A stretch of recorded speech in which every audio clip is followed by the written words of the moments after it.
of you for the insightful testimony that you've offered this morning. As we've already discussed, there are a lot of benefits to our country that come from having an all-volunteer force. We also know that it's not a perfect system. And I'd like to take a few minutes to address some of the criticisms and some of what some have characterized as the unintended consequences of having an all-volunteer force, and perhaps ask some of our witnesses about possible drawbacks to the all-volunteer force and what can be done to address those. Now, some have argued that the all-volunteer force creates a circumstance in which the burdens, the risks, and the real-world consequences of war disproportionately affect members of the military and their families, while the vast majority of the public is largely shielded from the really awful effects of war. General Stanley McChrystal has made this point with respect to the wars in Iraq and Afghanistan.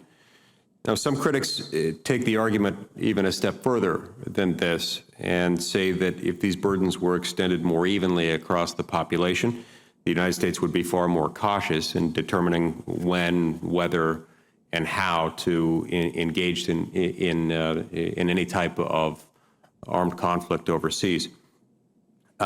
Secretary Chu and Secretary Rosker, let's start with you. Can you comment on these criticisms and on the long-term conflicts or consequences, rather, of an all-volunteer force?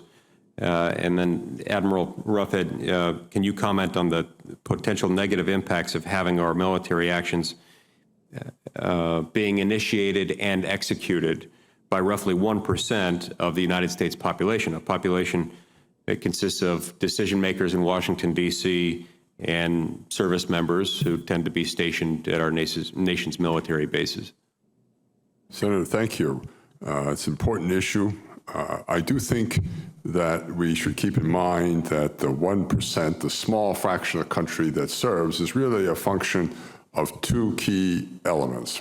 First, what's the size of the military, active duty especially, that we maintain? Much smaller now relative to our population base than was true 20, 40, 60, 80 years ago.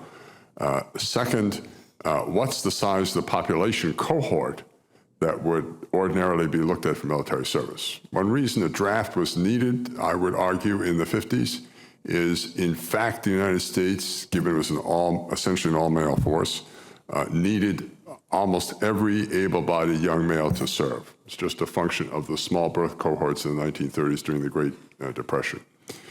So I would observe that it's, for the size of military maintained today, given the size of our population, it's always going to be true that only a small fraction see military service.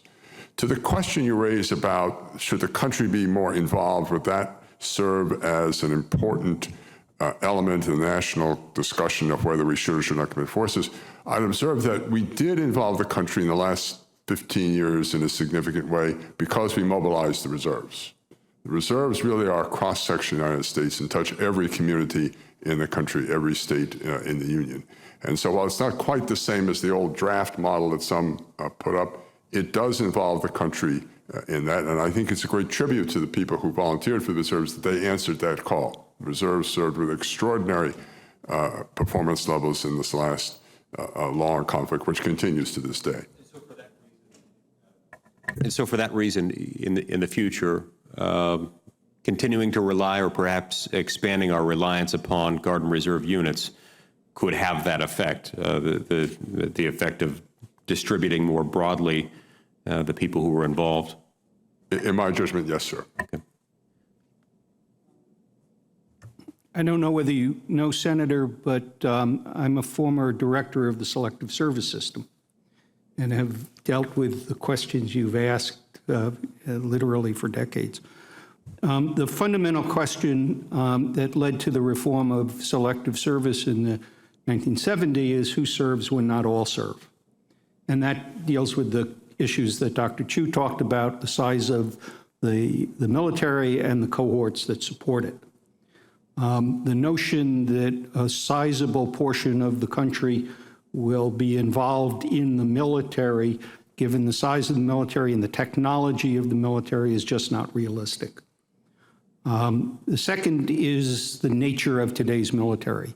It's not a matter of giving a soldier a rifle and 6 weeks of training and shipping him over, or her overseas, but a very technical force that requires a great deal of schooling and skill and knowledge.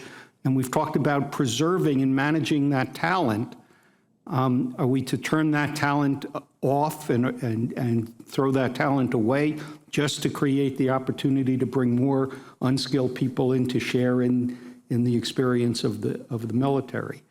I think the use of the reserves talks to the involvement of the community, but the fundamental issue is the size of the population and the size of the military that we have today. Yes, sir, I echo some of what's been said here, and I think that what we'll find as we go into the future, particularly with the force levels that are deployed now, especially in our ground forces, that number of Guard and Reserve will come down significantly. So we're going to lose that connectivity into society. I think the other thing that's happening is that we're, in a way, moving from an all-volunteer force to what I would call an all-professional force. That the number of people serving in the military today who have relatives who have been in the military is going up. And so are we going to end up with a military that is more removed from society? On the broader issue of volunteerism, I'm a proponent of a national service, but how do you devise a plan that's equitable, and that some people get to go in the military and go in harm's way, and other people go off and do things in the homeland that are perhaps a little more benign. And I don't know how you get to that, but I do think that there's a need for a commitment to national service. Great. Thank you very much. Thank you, Mr. Chairman. Thank you, Mr.